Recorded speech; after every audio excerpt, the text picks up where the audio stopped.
শুরুতেই পবিত্র কোরআনুল কারীম থেকে যে আয়াত আমি তেলাওয়াত করেছি, দুটো জায়গা থেকে দুটি আয়াত তেলাওয়াত করেছি এবং দুটি হাদিস পেশ করেছি। ইনশাআল্লাহ তাআলা কোরআনের আয়াত এবং হাদিস আমাকে যেই দিকে আলোচনা করার জন্য উদ্বুদ্ধ করতেছে, আমি সেই বিষয়টার উপরে একগুচ্ছ আলোচনা আপনাদের মাঝে ছেড়ে দেব ইনশাআল্লাহ তাআলা। কোরআনের আয়াত এবং হাদিস থেকে যেটা আমরা জানতে পারি সেটা হচ্ছে এই যে আজকের আলোচনা টপিক বা মেথড বা সাবজেক্ট বলতে পারেন, সেটা হচ্ছে যে নারী জাতির সম্মান, নারী জাতির অধিকার, মর্যাদা, এই বিষয়ের উপরে আলোচনা হবে ইনশাআল্লাহ তাআলা।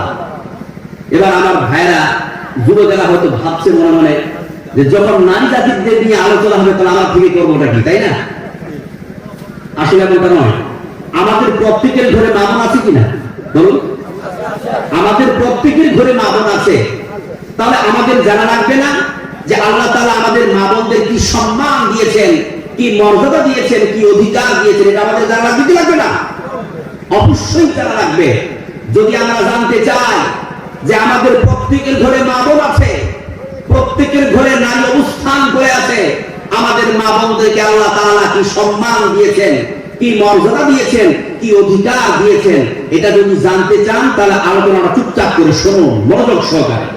এবং আমি আমার মা বোনদের বলবো, মা ও বোনেরা, আপনারা যেখান থেকে শুনছেন বা দেখছেন আপনারাও মনোযোগ দিয়ে শুনবেন, কারণ আপনি একজন নারী।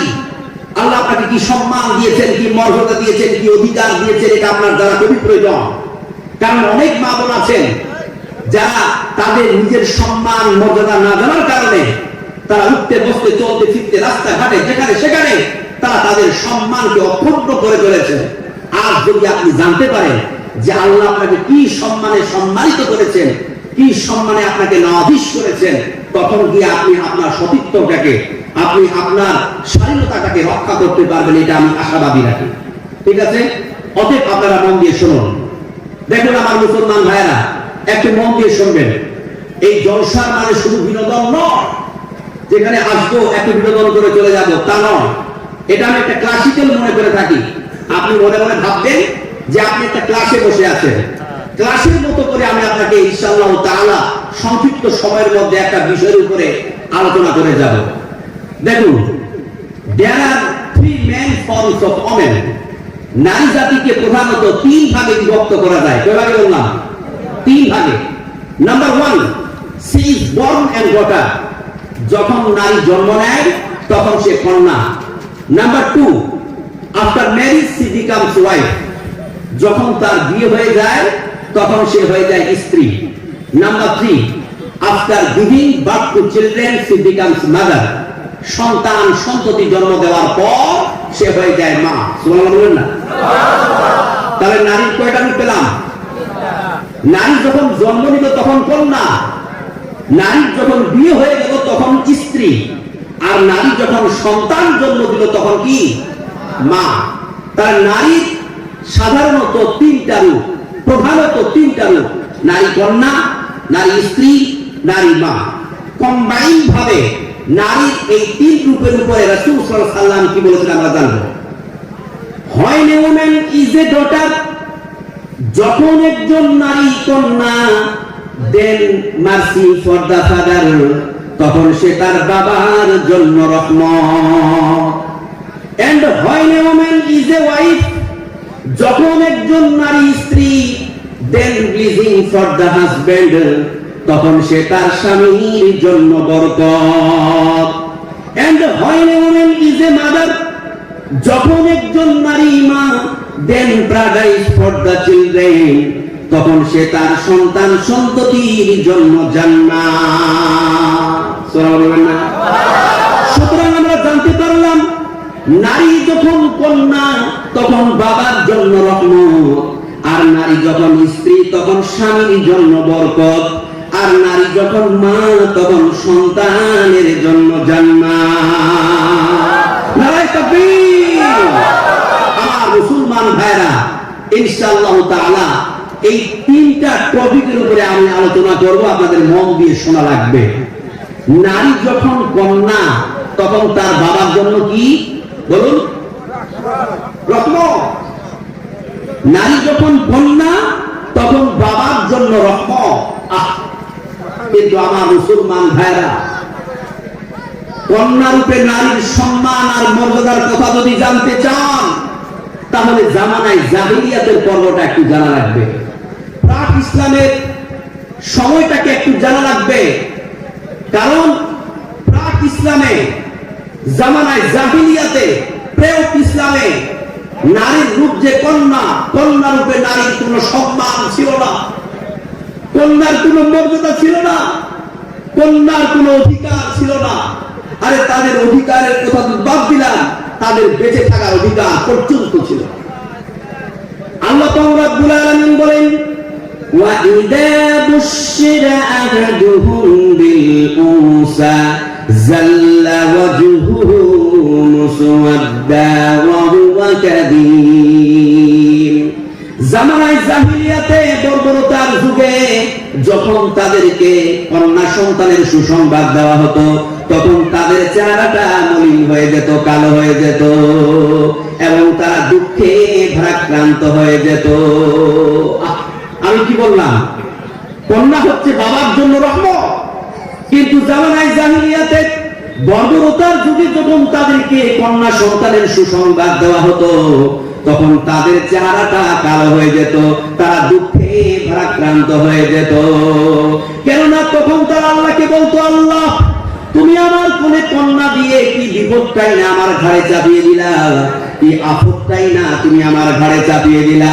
কিন্তু আমার মুসলমান ভাইয়েরা বলুন, কন্যা কি বিপদের কারণ? কন্যা কি বিপদের কারণ, আপদের কারণ হতে পারে? রাসূল সাল্লাল্লাহু আলাইহি ওয়াসাল্লাম বলেছেন না, কন্যা কোনোদিন বিপদের কারণ হতে পারে না, কন্যা কোনোদিন আপদের কারণ হতে পারে না, কারণ কন্যা হচ্ছে তার বাবার জন্য রহমতের কারণ। জোরে বলুন সুবহানাল্লাহ।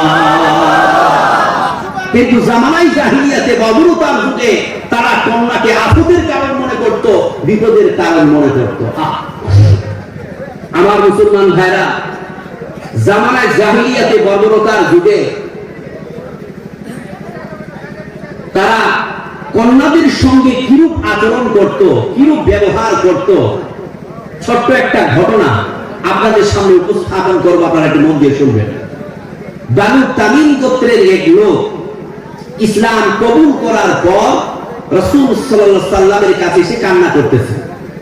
রাসূল সাল্লাল্লাহু আলাইহি ওয়াসাল্লাম বললেন, তুমি কান্না করো না, ইসলাম কবুল করার কারণে আল্লাহ তাআলা তোমার বিগত জীবনের সমস্ত গুনাহ মাফ করে দিয়েছে, অতএব তুমি কান্না করো না।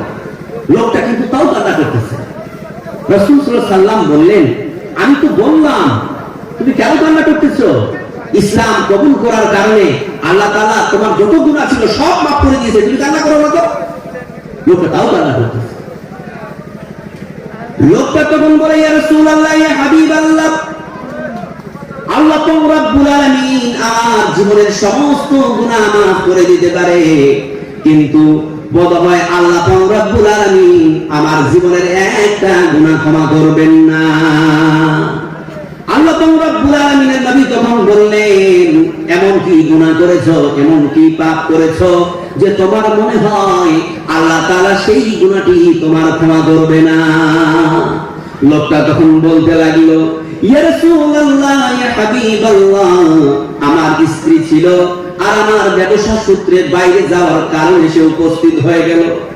আমি তখন আমার স্ত্রীকে ডেকে বললাম, ও আমার স্ত্রী, ও আমার অর্ধাঙ্গিনী, শোনো, ব্যবসা করার জন্য বাইরে যাচ্ছি, যদি ফিরতে দেরি হয় আর তোমার গর্ভের সন্তান যদি জন্ম লাভ করে দেয়, তোমার গর্ভপাত যদি হয়ে যায়, তোমার সন্তান যদি জন্ম হয়ে যায়, তাহলে তুমি একটা কাজ করবা, যদি তোমার গর্ভের সন্তান ছেলে হয় তাহলে রেখে দিবা, আর তোমার গর্ভের সন্তান যদি মেয়ে হয় তাহলে মেরে ফেলবা।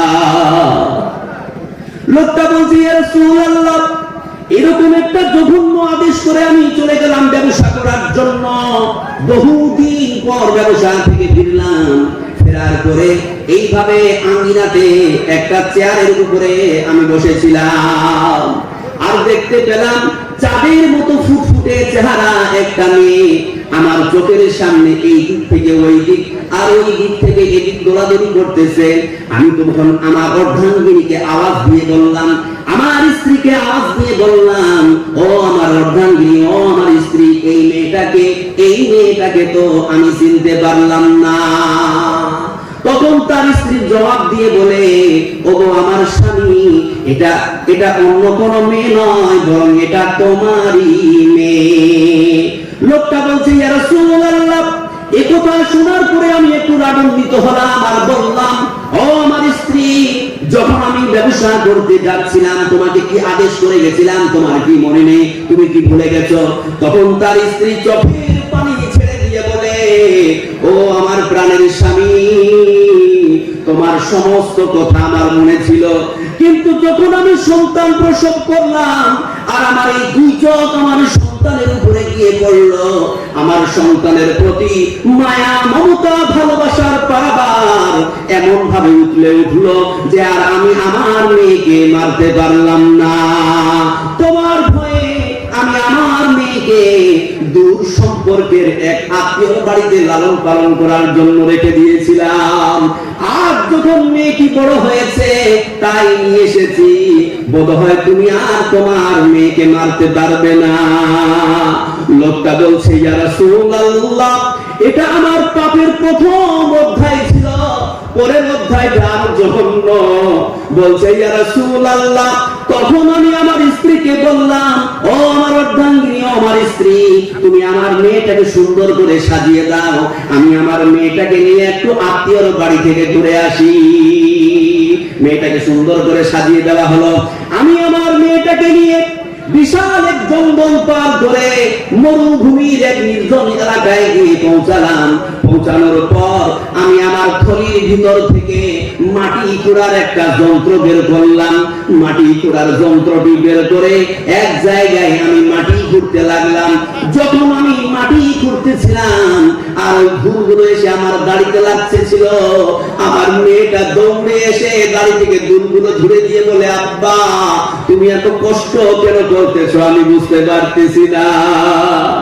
লোকটা বলছে, ইয়া রাসূলুল্লাহ, আমি আমার মেয়ের জন্য কবর খুঁড়তেছি, কিন্তু আমার মেয়ে বুঝতে পারে না। যখন আমার গর্তটা খনন করা কমপ্লিট হয়ে গেল, যখন আমি গর্তটা খনন করা কমপ্লিট করে দিলাম, আমার মেয়েকে আওয়াজ দিয়ে বললাম, মেয়ে দেখো তো গর্তটা কেমন খোঁড়া হয়েছে। আমার মেয়ে ধীরে ধীরে গর্তের কাছে এসে হুমড়ি কেটে দিতে বলছে, আব্বা, গর্তটা তো খুব সুন্দর খোঁড়া হয়েছে, খুব ভালো খোঁড়া হয়েছে। আর আমি পিছন দিক থেকে নিষ্ঠুর পাষাণ হৃদয়ের মতো আমার মেয়েকে ধাক্কা মেরে গর্তের মধ্যে ফেলে দিলাম। মেয়েটা গর্তের মধ্যে পড়ে গেল। মেয়ে যখন গর্তের মধ্যে পড়ে গেছে, বাচ্চা একটা মেয়ে চিৎ হয়ে বুঝতে পারতেছে কি ব্যাপার। আমার বাবা তো আমাকে ঘুরতে নিয়ে যায় নাই, বরং আমার বাবা আমাকে মারার জন্য নিয়ে এসেছে। ওই বাচ্চা মেয়েটা তখন কান্না করে বাবার কাছে প্রাণ ভিক্ষা চাইতে লাগলো, আব্বা, তুমি আমারে মেরো না, তুমি আমারে বাঁচতে দাও। আব্বা, আমার মরণ দেখে বড় ভয় লাগে, তুমি আমারে মেরো না আব্বা। পৃথিবীতে তোমাকে কোনোদিন এই চেহারাটা দেখাবো না, পৃথিবীতে কোনোদিন তোমার সামনে আসবো না আব্বা, পৃথিবীতে কোনোদিন তোমাকে আব্বা বলে পরিচয় দেব না। শুধু তুমি আমাকে বাঁচতে দাও, শুধু তুমি আমারে বাঁচতে দাও। লোকটা বলছে, ইয়া রাসূলুল্লাহ, আমার মেয়ের চোখের জলে আমার হৃদয় ভিজলো না। তখন আমি বড় প্রকাণ্ড একটা পাথর নিলাম। পাথরটা নেওয়ার পরে আমার মেয়ের বক্ষ দেশকে লক্ষ্য করে সজোরে মারলাম। পাথরটা গিয়ে আমার মেয়ের বুকে লাগলো, আর সঙ্গে সঙ্গে ফিটকি বের রক্ত বেরিয়ে আমার জামাই এসে পড়লো। আর মেয়েটা আব্বা বলে চিরদিনের জন্য এই পৃথিবী ছেড়ে চলে গেল। লোকটা বলছে, ইয়া রাসূলুল্লাহ, আল্লাহ রাব্বুল আলামিন আমার জীবনের সমস্ত গুনাহ maaf করে দিতে পারে, কিন্তু এই গুনাহটা হয়তো আল্লাহ রাব্বুল আলামিন আমার ক্ষমা করবে না। রাসূল সাল্লাল্লাহু আলাইহি সাল্লাম যখন লোকটির কথা শুনতেছিলেন, তখন তার চোখ দিয়ে জল ভিজে, দাড়ি ভিজে জামাই পড়তেছিল আর বলল, আরে মানুষও কি পারে এমন কাজ করতে?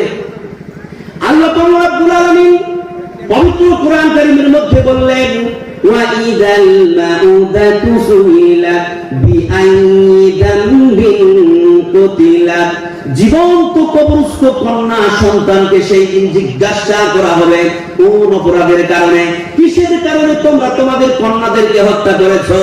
কিন্তু যে সমস্ত ব্যক্তিরা এই পৃথিবীতে কন্যা সন্তানদেরকে হত্যা করে দিয়েছে নির্মম ভাবে, তাদের কাছে সেই দিন কোনো জবাব থাকবে না।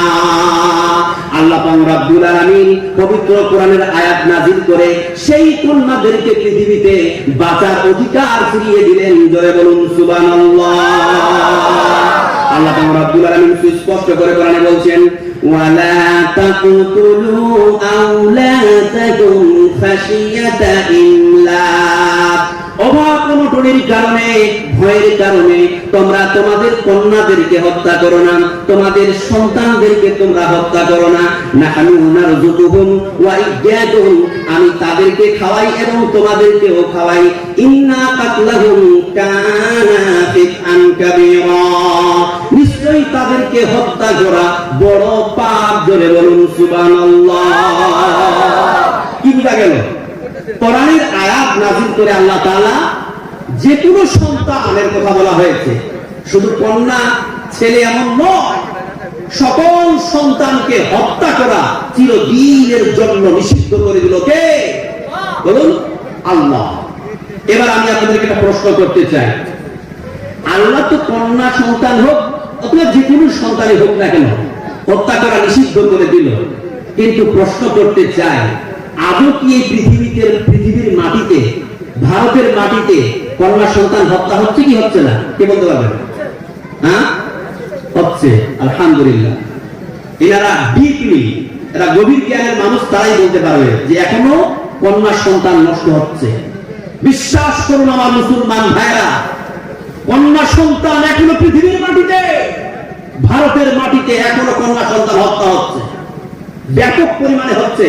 আমরা বুঝতে পারতেছি কারণ একটা কথা বলুন, জামানায় জাহিলিয়াতে বর্বরতার যুগে কি ইউএসডি ছিল?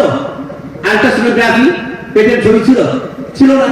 তো তার জন্য তারা জানতে পারতো না যে গর্ভে যে সন্তানটা আছে ছেলে না মেয়ে, মানে মেয়ের যে এনার্জি এখনো আছে তখনও ছিল, কিন্তু তারা জানতে পারতো না গর্ভের সন্তান ছেলে না মেয়ে। তাই তারা জন্মের অপেক্ষা করত, জন্মের পর যখন তারা জানতে পারতো এটা মেয়ে হয়েছে, তখন তাকে তারা বিভিন্ন কৌশলে মাটিতে পুঁতে তাদেরকে হত্যা করে দিত। কিন্তু আজকালকার ক্ষেত্রে ওই জন্মের অপেক্ষা করতে হয় না। কেন বলুন তো? কারণ আমরা একটা পরীক্ষার মাধ্যম দিয়ে জানতে পেরেছি যে গর্ভের সন্তানটা ছেলে না মেয়ে। বিশ্বাস করুন আমার মুসলমান ভাইরা, এটা একটা রাজের কথা বলছি, একটা গোপন কথা বলছি। আপনার আমার টাকা নাও থাকতে পারে, আমরা গরিব, কিন্তু যারা বড় লোক ডাক্তারকে হায়ার করে নিচ্ছে এবং বলছে যে ডক্টর সাহেব আমার অলরেডি কিন্তু দুটো মেয়ে হয়ে গেছে, এবার সন্তানের প্ল্যান করেছি ছেলের আশায়, আবারও যদি মেয়ে হয়ে যায় তাহলে তো আমার বোঝা আরো বেড়ে যাবে। নাউযুবিল্লাহ। মেয়ে হওয়াকে বোঝা, কিন্তু তার লাগে কি বোঝা। তিনটা মেয়ে, কি করে তাকে লেখাপড়া শিখাবো, কি করে তাকে বিয়ে দেবো, নানানটা টেনশন। অতএব ডক্টর সাহেব দেখুন পরীক্ষা করে, যদি গর্ভের সন্তানটা মেয়ে হয় তাহলে আমরা তাকে অ্যাবর্শন করে দেব, ফিজিক্যাল অ্যাবর্শন করে দেব, অথবা একটা মেডিসিন প্রয়োগ করে সেই বাচ্চাটাকে আমরা নষ্ট করে দেব। কিন্তু ভারত সরকার আমাদের সচেতন। বিশ্বাস করুন আমার মুসলমান ভাইরা, ভারতের মাটিতে যখন অসংখ্য পরিমাণে এই কন্যা ভ্রূণকে নষ্ট করা হচ্ছিল, কন্যা সন্তানকে নষ্ট করা হচ্ছিল, তখন এই ভারত সরকার আইন জারি করেছে যে ভ্রূণ নির্ণয় করা আইনত দণ্ডনীয় অপরাধ করে দিয়েছে। তাই আপনি যদি হসপিটালে যান, কোন নার্সিং হোমে যান, দেখবেন যে সেখানে একটা সাইনবোর্ডে লেখা আছে যে এখানে ভ্রূণ নির্ণয় করা হয় না, অথবা ভ্রূণ নির্ণয় করা আইনত দণ্ডনীয় অপরাধ। এটা লেখা থাকে না? অবশ্যই লেখা থাকে। কিন্তু যার টাকা আছে এখনো তারা কন্যা সন্তানকে ভ্রূণকে নির্ণয় করে অসংখ্য কন্যা সন্তানের অপচয় চলছে। সেটা চলছে কিভাবে? সিক্রেটলি, গোপনে চলছে। তার রিপোর্ট আমি কয়েকটা দিচ্ছি, আপনারা মন দিয়ে শুনুন। মুম্বাইয়ের নামি দামি 7টা হসপিটালে, যেটা বললাম 7টা হসপিটালে, ওই হসপিটালগুলির পিছন দিকে যে নালাগুলো আছে, ওই নালাগুলোতে প্রায় 49টা কন্যা ভ্রূণকে গ্রিন কালারের পলিথিনে মোড়া পাওয়া গেছে। পর্যবেক্ষণ কমিটি উদ্ধার করেছে এবং ওই ভ্রূণগুলোকে নিয়ে তারা যখন রিসার্চ করেছে এবং সেটাকে তারা খতিয়ে দেখেছে যে প্রত্যেকটাই ভ্রূণ হচ্ছে কন্যা। আল্লাহুবিল্লাহ।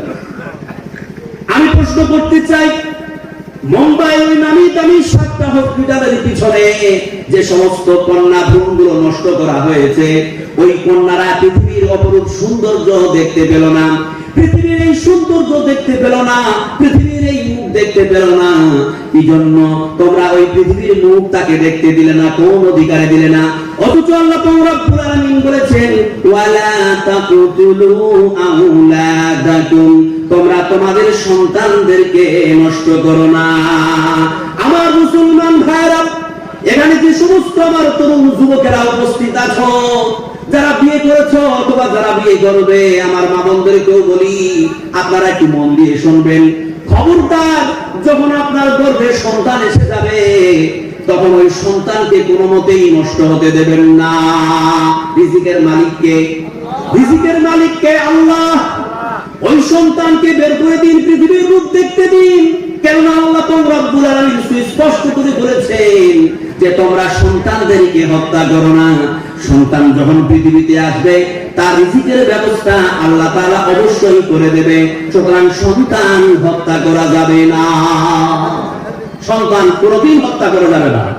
আমি এটা কথা বলে দিচ্ছি স্পষ্ট করে, সন্তান যখন গর্ভে ধারণ করে তখন একটা সময় গিয়ে সন্তান যখন ম্যাচুরেট হয়ে যায় ৪৪ দিন, তখন যদি তারপরে আপনি যদি ওই ভ্রূণটাকে নষ্ট করে দেন, ফিজিক্যাল অ্যাবর্শনের মাধ্যম দিয়ে হোক অথবা মেডিসিন প্রয়োগ করে হোক, আপনি একটা মানুষ হত্যা করার সমান গুনাহ বা পাপ কামিয়ে নেবেন। কারণ আল্লাহ রাব্বুল আলামিন বলেছেন, এই পৃথিবীতে যদি কোনো মানুষ কোনো মানুষের জীবন নষ্ট করে তাহলে সে যেন পুরো মানব জাতিটাকে নষ্ট করে দিবে। এই পৃথিবীতে যদি কোনো মানুষ কোনো মানুষের জীবন বাঁচায় তাহলে সে যেন পুরো মানব জাতিটাকে বাঁচিয়ে দিল। বলে বলুন সুবহানাল্লাহ। একটা জিনিস এদিকে অ্যাটেনশন প্লিজ।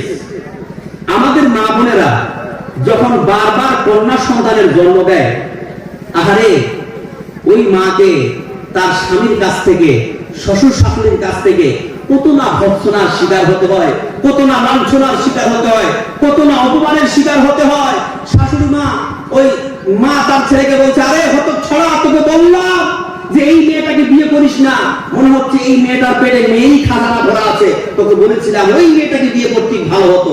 এবার বলুন, একটা মেয়ের সামনে, একজন বিবাহিতা স্ত্রীর সামনে যদি তার শাশুড়ি মা তার ছেলেকে ডাইরেক্ট অ্যাটাক করে বলে, আমি বলেছিলাম তুই এই অশুভ মেয়েটাকে বিয়ে করিস না, ওই মেয়েটি আঘাত পাবে কি পাবে না? তাকে নিজেকে কলঙ্কিত মনে হবে কি হবে না? আমার মুসলমান ভাইরা, যে সমস্ত আমার তরুণ যুবকেরা, যে সমস্ত আমার লোকেরা এইভাবে ওই সমস্ত মা বোনদেরকে গালি দেন, এইভাবে ওই সমস্ত মা বোনদেরকে ভৎসনা করেন, লানত করেন, তাচ্ছিল্যের নাই দেখেন, আপনি কি জানেন একটা মেয়ে যখন বারবার কন্যা সন্তানের জন্ম দেয় এর জন্য কি ওই মেয়েটা দায়ী? দায়ী? চ্যালেঞ্জ করে বলছি, আপনি যদি প্রমাণ দিতে পারেন, এখন আমি মেয়ের পক্ষে কথা বলছি, আপনি যদি প্রমাণ দিতে পারেন যখন একটা মেয়ে বারবার কন্যা সন্তানের জন্ম দেয়, এই কন্যা সন্তান জন্ম দেওয়ার কারণে যদি সে কারণ হয়ে দাঁড়ায়, মূলত কারণ যদি সে দাঁড়ায়, আপনার বৈজ্ঞানিক থিওরিতে যে কোনো পদ্ধতিতে আপনি যেটা প্রমাণ করতে পারেন যে একটা মেয়ে যখন বারবার কন্যা সন্তানের জন্ম দেয় সেই কেবলমাত্র দায়ী, আমি স্টেজ থেকে এখন নেমে যাব, এমন কেউ আছে না? এবার শুনুন, আমি আপনাকে বলছি, আমরা কোরআনে বিশ্বাসী, আল্লাহর বাণীতে বিশ্বাসী। আল্লাহ তাআলা বলছেন পবিত্র কোরআন কারীমের মধ্যে, একজন মা যখন বারবার কন্যা সন্তানের জন্ম দেয় এটা মূলত কারণ কে? শুনুন আল্লাহ তাআলা কি বলেন। আল্লাহ রাব্বুল আলামিন বলেন, লিল্লাহি মুলকুস সামাওয়াতি ওয়াল আরদি, আকাশ এবং জমিনের রাজত্ব কেবলমাত্র আল্লাহ তাআলার জন্য। ইয়াখলুকু মা ইয়াশা, তিনি যা চান সৃষ্টি করেন। ইয়াহাবু লিমান ইয়াশাউ ইনাসা, তিনি যাকে ইচ্ছা কন্যা সন্তান দান করেন। ওয়া ইয়াহাবু লিমান ইয়াশাউ যুকুরা, এবং তিনি যাকে ইচ্ছা ছেলে সন্তান দান করেন, পুত্র সন্তান দান করেন। আউ জাউযুহুম যুকরানা ওয়া ইনাসা, এবং তিনি যাকে ইচ্ছা ছেলে সন্তান এবং মেয়ে সন্তান উভয় দান করেন। ওয়া ইয়াহাবু লিমান ইয়াশাউ আতীমা, এবং তিনি যাকে ইচ্ছা কোনো সন্তান দেন না, বরং নিঃসন্তান বন্ধা বা বান করে রাখেন। জোরে বলুন সুবহানাল্লাহ। সুতরাং আমার মুসলমান ভাইরা, আমার মা ও বোনেরা, আমরা কোরআনের এই আয়াত থেকে স্পষ্ট করে জানতে পারলাম যে যখন একজন মেয়ে, একজন মা, একজন স্ত্রী কন্যা সন্তানের জন্ম দেয় আল্লাহর ইচ্ছায়, একজন মেয়ে যখন ছেলে সন্তানের জন্ম দেয় তাও আল্লাহর ইচ্ছায়, একজন মেয়ে যখন ছেলে এবং মেয়ে উভয় সন্তানের জন্ম দেয় তাও আল্লাহর ইচ্ছায়, একজন মেয়ে যে কোনো সন্তানের জন্ম দিতে পারেন না এটাও আল্লাহর ইচ্ছায়। ধরে বলুন সুবহানাল্লাহ। সুতরাং তরুণ যুবকেরা সরব, আজ থেকে যদি তোমার স্ত্রী কোন সন্তান জন্ম দিতে গিয়ে শুধু মেয়েই সন্তান জন্ম দিতে গিয়ে চলে যায়, তবুও তোমার স্ত্রীকে তুমি গালি দেবে না, তোমার স্ত্রীকে ভৎসনা করবে না, তোমার স্ত্রীকে অপমান করবে না। তোমার স্ত্রী যদি কোন সন্তান জন্ম নাও দিতে পারে তবুও তোমার স্ত্রীকে তুমি গালি দেবে না, তবুও তোমার স্ত্রীকে তুমি ভৎসনা করবে না। আজ আমরা দেখেছি আমাদের ভারতের মাটিতে যখন কোন স্ত্রী কন্যা সন্তানের, তো বাদে দিলাম কথা, সন্তান যখন জন্ম দেয় না তো ওই মেয়েকে তালাক পর্যন্ত হয়ে যাচ্ছে।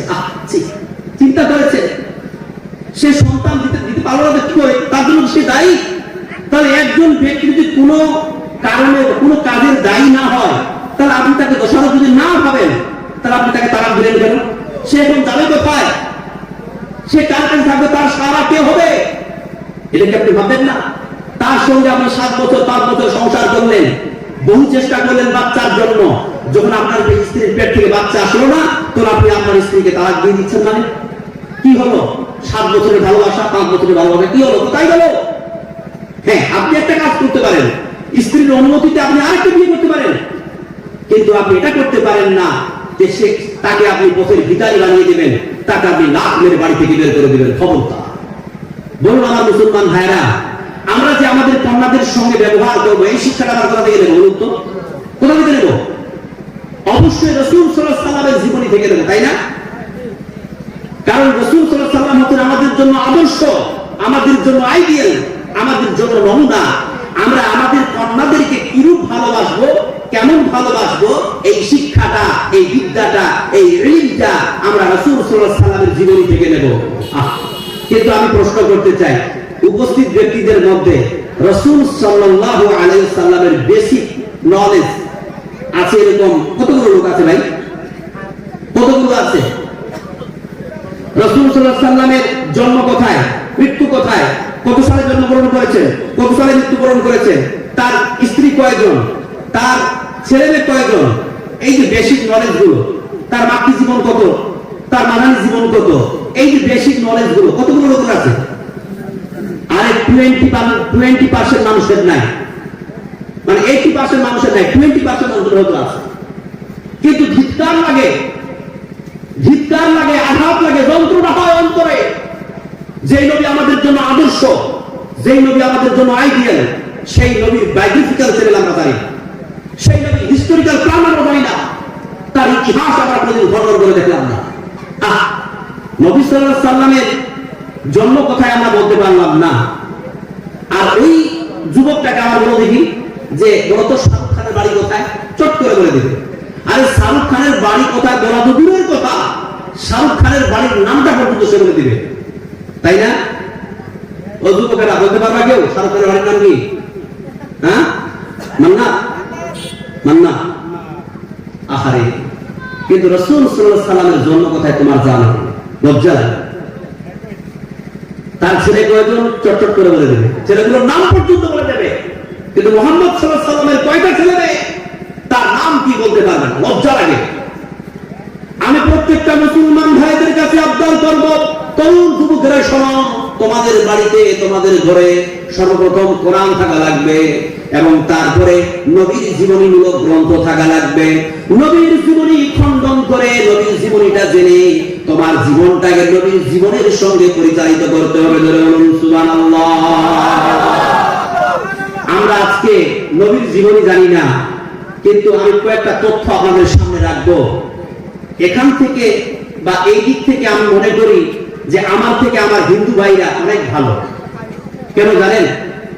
যে আমাদের হিন্দু ভাইরা বা বিভিন্ন ধর্মের মনীষীরা আমাদের নবীর ব্যাপারে যে যে কথাগুলো বলেছে, আজ আমরা সেই কথাগুলো বলা তো দূরের কথা, সেই কথাগুলো আমরা জানি না। কয়েকটি উদাহরণ আপনাদের সামনে রাখবো, আপনি মন দিয়ে শুনবেন।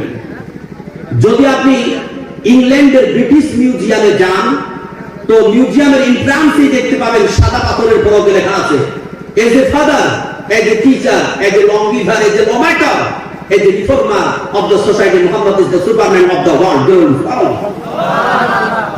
একজন পিতা হিসাবে, একজন সমাজ সংস্কারক হিসাবে, একজন নেতা হিসাবে এই পৃথিবীর সবচাইতে বড় সুপারম্যান হলো মুহাম্মদ সাল্লাল্লাহু আলাইহি ওয়াসাল্লাম। সুবহানাল্লাহ। যুবকেরা শোনো, সুপারম্যানের টেটো লাগালে সুপারম্যান হওয়া যায় না, সুপারম্যানের স্টিকার লাগালে সুপারম্যান হওয়া যায় না, সুপারম্যানের টি-শার্ট পরলেই সুপারম্যান হওয়া যায় না।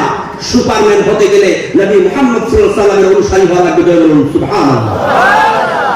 আপনি যদি একটু বৌদ্ধ ধর্মের দিকে উঁকি মেরে দেখেন, বৌদ্ধ ধর্মের একজন ধর্মগুরু দালাই লামা, তিব্বতের ধর্মীয় গুরু, তিনি একটা ইন্টারন্যাশনাল কনফারেন্সে বলেছেন যে Muhammad is the last Messenger of Muslim community.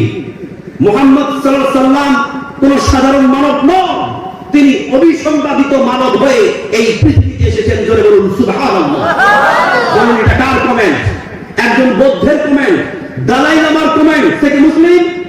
না, সে নন মুসলিম, একজন বৌদ্ধ। আমার মুসলমান ভাইরা, আপনি যদি খ্রিস্টান ধর্মে আরেকটু মেরে দেখেন, একটা তথ্য আরো দিতে পারি।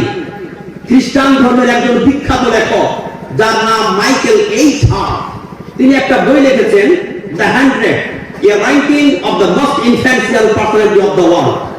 বিশ্ব কাঁপানো 100 জন মনীষীর জীবনী তিনি তার বইয়ের মধ্যে নিয়ে এসেছেন। তিনি তার ধর্মের নবী জিসাস খ্রিস্ট ঈসা আলাইহিস সালামের জীবনী নিয়ে এসেছেন, মুসা আলাইহিস সালামের জীবনী নিয়ে এসেছেন, জোসেফ ঈসা আলাইহিস সালামের জীবনী নিয়ে এসেছেন, আদম আলাইহিস সালামের জীবনী নিয়ে এসেছেন, আইজাক নিউটনের জীবনী নিয়ে এসেছেন, দালাই লামার জীবনী নিয়ে এসেছেন। এইভাবে আরো বিশ্ব কাঁপানো অনেক নেতাদের জীবনী নিয়ে এসেছেন। কিন্তু সবচাইতে মজার আর আনন্দের বিষয় কি জানেন?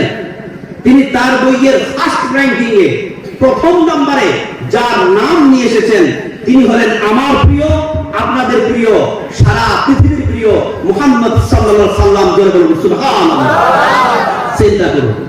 চিন্তা করুন আমার মুসলমান ভাইরা, ক্যান ইউ ইমাজিন? আপনি কল্পনা করতেছেন এতগুলো মনীষীর মধ্য থেকে আউয়াল নম্বরে, প্রথম নম্বরে যার নাম নিয়ে আসলেন, তিনি হলেন আমাদের নবী মুহাম্মদ সাল্লাল্লাহু আলাইহি ওয়াসাল্লাম। আমি বাদ দিলাম দূরের কথা, আমাদের ভারতের মাটিতে আমি পদার্পণ করে দেখছি। ভারতের মধ্যে একজন মহিয়সী বিখ্যাত মানুষ, আপনারা অনেকে তাকে চিনেন, মহাত্মা গান্ধী। মহাত্মা গান্ধী নাম শুনেননি? মহাত্মা গান্ধী ব্রিটিশ খেদাও আন্দোলনের পুরোধা। তিনি ব্যারেক ল করেছেন ইংল্যান্ড থেকে, তিনি একজন পেশায় ব্যারিস্টার। তিনি বলছেন যে আমি শুনতে পাচ্ছি আমাদের ভারতের মাটিতে একটা লোকের নাম মুহাম্মদ। মুহাম্মদ কে? সে মুহাম্মদ। এই মুহাম্মদ সম্পর্কে জানার জন্য সে উৎসুক হলো। তার অন্তঃকরণের মধ্যে কিউরিওসিটির একটা জাগ্রত হলো মুহাম্মদ সম্পর্কে জানার জন্য। তখন তিনি মুহাম্মদ সাল্লাল্লাহু আলাইহি ওয়াসাল্লামের জীবনীমূলক 2 খণ্ডের প্রথম খণ্ডটি হাতে নিলেন। হাতে নেওয়ার পর তিনার চিন্তা ছিল যে কেবলমাত্র ভূমিকাটা পড়ে ছেড়ে দেব, কিন্তু ভূমিকাটা পড়তে পড়তে পুরো বইটা পড়িয়ে দিল কে? বলুন, আল্লাহ। ভূমিকা পড়তে পড়তে পুরো বইটা পড়িয়ে দিল কে? আল্লাহ। যখন সম্পূর্ণ বইটা পড়ে নিল, দ্বিতীয় খণ্ড পড়া দরকার আছে কিনা? তখন দ্বিতীয় খণ্ডটা ভারতের পুরাতন লাইব্রেরিগুলোতে তন্ন তন্ন করে খুঁজে দ্বিতীয় খণ্ডটাও তিনি উদ্ধার করলেন, সেটাও তিনি পড়লেন। পুরো জীবনীটা পড়ার পর, মহাত্মা গান্ধীর কথা বলছি, আমাদের ভারতের মাটির মহাত্মা গান্ধী, তিনি আমার নবীর পুরো জীবনী পড়ার পরে লাস্টে কমেন্ট করলেন, I am scanned a lot of biographies in my life. আমি আমার জীবনে বহু মানুষের জীবনী পড়েছি, but the biography Muhammad was the unparalleled, fantastic biography of which, কিন্তু মুহাম্মদের মতো অতুলনীয় ও সাধারণ আমি জীবনী কোথাও পাই নাই। জোরে বলুন সুবহানাল্লাহ। চিন্তা করতে পারেন কার কথা এটা? মহাত্মা গান্ধীর কথা। তাহলে বিভিন্ন ধর্মের বড় বড় মনীষীরা আমার নবীর ব্যাপারে এত বড় বড় কথা বলে গেছে, আর আমরা মুসলমান হয়েও, নবীর উম্মত হয়েও নবীর ব্যাপারে আমরা কিছু জানি না। এটা লজ্জার বিষয় কিনা?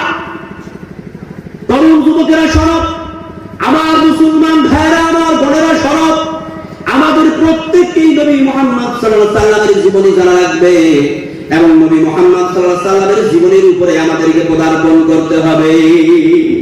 নবী মুহাম্মদ সাল্লাল্লাহু আলাইহি সাল্লামের কয়টা ছেলে মেয়ে কে বলতে পারবেন? একটা ইসলামিক জেনারেল নলেজ হয়ে যায়, কে বলতে পারবেন বলুন? নবী মুহাম্মদ সাল্লাল্লাহু আলাইহি সাল্লামের টোটাল ছেলে মেয়ে হচ্ছে 7টা, 4টা মেয়ে 3টা ছেলে। আরে ছেলে 3টা তো বাল্য বয়সে মারা গেল, ছেলে 3টা বাল্য বয়সে মারা গেল, 4টা মেয়ে বেঁচে রইল। রাসূল সাল্লাল্লাহু আলাইহি সাল্লাম কখনো আল্লাহর কাছে ফরিয়াদ করে বলেছেন, কখনো আল্লাহর কাছে দোয়া করে বলেছেন যে আল্লাহ, আমার তো শুধু মেয়েগুলো রয়ে গেল, আমার তো ছেলেগুলো শেষ পুরুষ হয়ে গেছে, তো আমার এই বংশটাকে প্রবহমান রাখার জন্য, আমার বংশটাকে জারি রাখার জন্য, আমার এই মিশনকে জারি রাখার জন্য তুমি কেমন মাত্র একটা সন্তান দাও ছেলে, এরকমের দোয়া করে রাসূল সাল্লাল্লাহু আলাইহি সাল্লাম কখনো করেছেন আল্লাহর কাছে? প্রমাণ আছে না? সভাপতি মহাশয় একজন জ্ঞানী মানুষ, তিনি বলে দিলেন, করেন। কোথাও পাবেন না আপনি। আল্লাহ রাব্বুল আলামিনের নবী কখনো আল্লাহর কাছে দোয়া করে বলেননি, আল্লাহ তুমি আমাকে একটা ছেলে সন্তান দাও, যাতে করে আমি আমার মিশনটাকে বহাল রাখতে পারি, আমি আমার বংশধারাকে জারি করতে পারি। এরকমের দোয়া রাসূল সাল্লাল্লাহু আলাইহি সাল্লাম আল্লাহ পাক রব্বুল আলামিনের কাছে কখনো করেননি। জোরে বলুন সুবহানাল্লাহ। কারণ আল্লাহ পাক রব্বুল আলামিনের নবী তার কন্যাদেরকে নিয়ে সন্তুষ্ট ছিলেন, তার কন্যাদেরকে নিয়ে তিনি হ্যাপি ছিলেন, আনন্দে ছিলেন। তিনি তার এক মেয়ে ফাতেমাকে প্রচন্ড ভালোবাসতেন, জানেন কি জানেন না? আল্লাহ রাসূলের একটা মেয়ে ফাতেমা, এই ফাতেমাকে রাসূল সাল্লাল্লাহু আলাইহি সাল্লাম এত ভালোবাসতেন, এত ভালোবাসতেন। রাসূল সাল্লাল্লাহু আলাইহি সাল্লাম ফাতেমার ব্যাপারে বলতেন, ফাতিমাতু বিজআতুন মিন্নি ফামান আগযাবাহা আগযাবানি। ফাতেমা হচ্ছে আমার কলিজার টুকরা, যে ব্যক্তি আমার ফাতেমারে গালি দিবে, যে ব্যক্তি আমার ফাতেমারে কষ্ট দিল, সে যেন আমারে কষ্ট দিল। হুইবার ইন্দার সারেন্ডার তুমি, যে ব্যক্তি ফাতেমারে কষ্ট দিল, সে যেন আমারে কষ্ট দিল। বলে বলুন সুবহানাল্লাহ। আল্লাহ পাক রব্বুল আলামিনের নবী শুধু নিজের মেয়েকে ভালোবাসতেন তেমনটা নয়, আল্লাহ পাক রব্বুল আলামিনের নবী পৃথিবীর সমস্ত কন্যাকে ভালোবেসে বলেছেন, লা তাকরাহুল বানাত ফাইন্নী আবুল বানাত।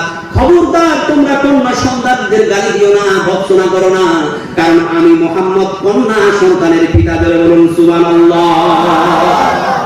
সুতরাং এই হাদিসগুলো থেকে আমি আপনাদের কাছে আবদার করব, খবরদার কোনদিনের জন্য, কখনোর জন্য আপনি আপনাদের কন্যাদেরকে গালি দিবেন না, বরং কন্যাদেরকে আপনি আগিয়ে রাখবেন, ভালোবাসবেন, মহব্বত করবেন। কেন বলুন তো? কারণ আপনার জন্য আপনার কন্যা কি বলে গেছেন? বলুন রহমত। কানেকশন আছে, আলোচনায় কানেকশন আছে, এর মধ্যে আলোচনা হচ্ছে না তো? কন্যা আপনার জন্য কি রহমত। দেখুন একটা হাদিস বলবো, আল্লাহ পাক রব্বুল আলামিনের নবী বলেন, যখন কোন ঘরে কন্যা সন্তানের জন্ম হয়, সেই ঘরে আল্লাহর পক্ষ থেকে এক রহমতের ফেরেশতা চলে আসে। আসার পরে আল্লাহ পাক রব্বুল আলামিনের কাছে দোয়া করে বলে, আল্লাহ তুমি এই ঘরবাসীদের প্রতি তোমার রহমত বর্ষণ করো। তারপরে ওই ফেরেশতাটি ধীরে ধীরে কন্যা সন্তানের শিয়রে গিয়ে দাঁড় হয়, নূরের তৈরি পথ দিয়ে মাথা বুলায় আর বলে, আল্লাহ যে ব্যক্তি এই কন্যা সন্তানকে ভরণ পোষণ দেবে, যে ব্যক্তি এই কন্যা সন্তানকে মহব্বত করবে, যে ব্যক্তি এই কন্যা সন্তানের হেফাজত করবে, আল্লাহ তুমিও তার হেফাজত করিও। যার ঘরেতে জন্ম নিল প্রথম শিশু কন্যা, তার ঘরেতে আল্লাহ ছড়ান রহমত অনন্যা। যার ঘরেতে জন্ম নিল প্রথম শিশু কন্যা, তার ঘরেতে আল্লাহ ছড়ান রহমত অনন্যা। কন্যা শিশুর বরকতের খুলে দুয়ার জান্নাত, সেই আনন্দে আরো সে বয় মহা খুশির বন্যা। যার ঘরেতে জন্ম নিল প্রথম শিশু কন্যা, তার ঘরেতে আল্লাহ ছড়ান রহমত অনন্যা। জাহেল যুগে কন্যা ছিল গুমরামুখীর কারণ, জীবন্ত তাই কবর দিয়ে কত রক্ত ক্ষরণ। জাহেল যুগে কন্যা ছিল গুমরামুখীর কারণ, জীবন্ত তাই কবর দিয়ে কত রক্ত ক্ষরণ। দাসীর জীবন ছিল তাদের, দাসীর জীবন ছিল তাদের, ছিল চোখের কান্না। কন্যা কন্যা কন্যা ছিল অপমানের বন্যা, যার ঘরেতে জন্ম নিল প্রথম শিশু কন্যা, তার ঘরেতে আল্লাহ ছড়ান রহমত অনন্যা। হেরার আলো ফুটল যখন দূর আরবের দেশে, সম্মানিত হলো তারা রবকে ভালোবেসে। হেরার আলো ফুটল যখন দূর আরবের দেশে, সম্মানিত হলো তারা রবকে ভালোবেসে। কন্যা হলো সবচেয়ে দামি, কন্যা হলো সবচেয়ে দামি, হীরা মতি পান্না। কন্যা কন্যা কন্যা হলো অপমানের বন্যা, যার ঘরেতে জন্ম নিল প্রথম শিশু কন্যা, তার ঘরেতে আল্লাহ ছড়ান রহমত অনন্যা। নারে তাকবীর। সুতরাং কন্যার সম্মান, কন্যার মর্যাদা আমরা বুঝতে পারতেছি। দুটো হাদিস বলবো কন্যার উপরে, শোন। আল্লাহ রাব্বুল আলামিনের নবী বলেন, মান আলা জারিয়াতাইন হাত্তা তাবলুগা জাআ ইয়াউমাল কিয়ামাহ। যদি তার দুইটা কন্যা সন্তান থাকে এবং সে তার কন্যা সন্তানকে আদর কি পাঠাইছে, ওয়াজ ভালো কিছু নাকি ভাই? শুনুন, আপনারা কেউ উঠবেন না। আপনারা যদি শুনতে না চান তাহলে বলে দিবেন, আমি ছেড়ে দেবো। কারণ আপনারা ভালো করেই জানেন ভাই, আজকের এই প্রোগ্রাম, আজকের এই আয়োজন একটা মাদ্রাসাকে উদ্দেশ্য করে। অতএব মাদ্রাসার উদ্দেশ্যের উপরে কথা না বলার আগে কেউ উঠবেন না। আমি একজনকে উঠতে দেবো না। যদি উঠে যান তাহলে আমি আপনার শেষ করে দিচ্ছি। আমি আপনারা শেষ করে দিয়ে আমার উদ্দেশ্যের দিকে যাব। কারণ এই মাদ্রাসা কমিটি, এই মাদ্রাসা আপনাদের, আপনাদেরই সম্পদ। মাদ্রাসার উপরে কিছু কথা শুনবো, বলবো না আমি? তাহলে যে শাব্দিক বলছি, শাব্দিক কথা শুনুন না। সব দিন পাবেন না, আপনাদের শোনাচ্ছি। যদি মনে করেন যে না আর শোনা লাগবে না, হয়ে গেছে না, তাহলে ছেড়ে দেবেন ইনশাআল্লাহ। শুনুন, আল্লাহ রাব্বুল আলামিনের নবী একটি হাদিসের মধ্যে বলেন, মান কানা লাহু সালাসু বানাতিন ইউবিহিন্না ওয়া ইয়াকফিহিন্না ওয়া ইয়ারহামুহুন্না ফাকাদ ওয়াজাবাত লাহুল জান্নাতাল বাত্তাতা। যদি তার তিনটা কন্যা সন্তান থাকে, মন দিয়ে শুনবেন আমার ভাইরা, আমার বাপজিরা, আপনাদের অনেকের ঘরে তিনটা কন্যা সন্তান থাকতে পারে, অথবা দুইটা কন্যা সন্তান থাকতে পারে, অথবা একটা কন্যা সন্তান থাকতে পারে। যদি আপনাদের ঘরে তিনটা কন্যা সন্তান থাকে, রাসূল সাল্লাল্লাহু আলাইহি ওয়াসাল্লাম বলেন, এবং আপনি ওই তিন কন্যাকে যদি আশ্রয় দেন, তার ভরণ পোষণ করেন এবং তার প্রতি রহম করেন, আল্লাহ রাব্বুল আলামিনের নবী বলেন তার জন্য জান্নাত ওয়াজিব হয়ে গেল। জোরে বলুন সুবহানাল্লাহ। চিন্তা করতে পারেন, যার তিনটা কন্যা সন্তান থাকবে তার জন্য রাসূল সাল্লাল্লাহু আলাইহি ওয়াসাল্লাম জান্নাতের কথা বলে দিলেন। এখন আপনারা হয়তো জান্নাতের জন্য লোলুপ না। যদি লোলুপ হতেন তাহলে যাদের দুটো কন্যা সন্তান আছে অথবা একটা আছে, আপনারা প্রশ্ন করতেন যে নবী সাহেব আপনি তো তিনটার কথা বলছেন, রাসূল সাল্লাল্লাহু আলাইহি ওয়াসাল্লাম তো তিনটার ব্যাপারে বলেছে, তো যার তিনটা কন্যা সন্তান সে না হয় জান্নাতে যাবে, ঠিক আছে, কিন্তু আমার তো দুইটা, আমি কি যাবো? দেখুন, যখন রাসূল সাল্লাল্লাহু আলাইহি ওয়াসাল্লাম এই কথা বলতেছিলেন, তখন উপস্থিত একজন সাহাবীর কিন্তু দুটো কন্যা সন্তান ছিল। কয়টা? দুটো। সেই সাহাবী তো মনে মনে চিন্তা করে যে রাসূল সাল্লাল্লাহু আলাইহি ওয়াসাল্লাম তো বললেন যার তিনটা কন্যা সন্তান থাকবে তার জন্য জান্নাত, তো আমার তো দুইটা, তাহলে আমার তো মালিক জান্নাত হবে। তখন সে এই দ্বিধাদ্বন্দ্ব নিয়ে প্রশ্ন করে বসলো, ক্বালা সিনতাইন ইয়া রাসূলুল্লাহ, যার দুটো কন্যা সন্তান থাকবে তার ক্ষেত্রে কি হবে?